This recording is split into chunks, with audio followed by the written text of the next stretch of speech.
তাহজানু ওয়া আনতুমুল আ'লাউনা ইন কুনতুম মুমিনিন। আল্লাহ রাব্বুল আলামিন বলেন, বান্দারে শোনো, ওয়ালা তাহিনু, তোমরা চিন্তা করো না, তোমাদের চিন্তার কোনো কারণ নাই, ভাবনার কোনো কারণ নাই। ওয়ালা তাহজানু, এবং তোমরা বিহ্বল হইও না। ওয়া আনতুমুল আ'লাউনা, তোমরাই জয় হবে, তোমরাই বিজয়ী হবে।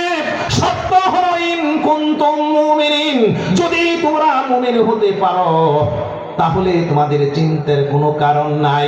আল্লাহ রাব্বুল আলামিন বলেন, ওয়া কানা হাক্কান আলাইনা নাসরুল মুমিনিন।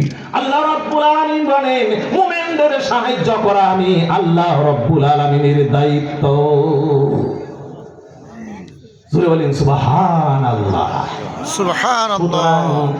আমি যে আয়াতের শরীফা তেলাওয়াত করেছি প্রথমেই, আল্লাহ রাব্বুল আলামিন বলেন, ইয়া আইয়ুহাল্লাযীনা আমানু লা তুলহিকুম আমওয়ালুকুম ওয়ালা আওলাদুকুম আন যিকরিল্লাহ।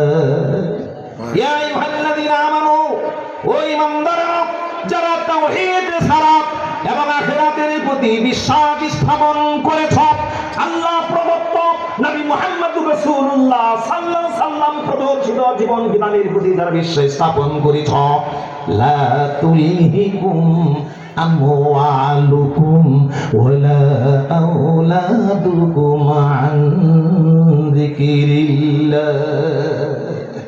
তোমাদের ধন এবং তোমাদের জন, তোমরা ধনবল হয়ে এবং জনগণে বলিয়ান হয়ে তোমরা ধন সম্পত্তির মোহে পড়ে আল্লাহ রাব্বুল আলামিনকে তোমরা ভুলে যেও না। আল্লাহ রাব্বুল আলামিনের ব্যাপারে তোমরা উদাসীন হয়ে যেও না।